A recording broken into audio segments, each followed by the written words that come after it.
মাদকাসক্তদের বেশিরভাগ ইন্টারনেটেও আসক্ত। এই দুই মিলে ঝুঁকিতে তরুণ সমাজ। তাই মাদক নির্মূলের পাশাপাশি নিরাপদ ইন্টারনেট ব্যবহার নিশ্চিতের বিকল্প নেই।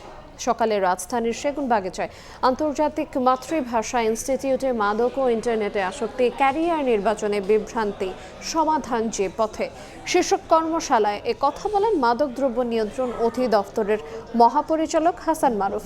প্রধান অতিথির বক্তব্যে ঢাকা দক্ষিণ সিটি কর্পোরেশনের প্রশাসক আব্দুস সালাম বলেন, তরুণদের মাদক থেকে দূরে রাখতে পরিবার, শিক্ষা প্রতিষ্ঠান এবং সমাজকে একসঙ্গে কাজ করতে হবে। সরকার মাদকের অবৈধ ব্যবহারের বিষয়ে জিরো টলারেন্সে আছে এবং যে কোনো উপায়ে হোক আমরা মাদকাসক্তি থেকে আমাদের নতুন প্রজন্ম, আমাদের সমাজ, আমাদের জাতি এবং রাষ্ট্রকে মুক্ত করতে চাই। একটা সামাজিক প্রতিরোধ ছাড়া কোনোভাবেই সমাজকে নিয়ন্ত্রণ করা সম্ভব না।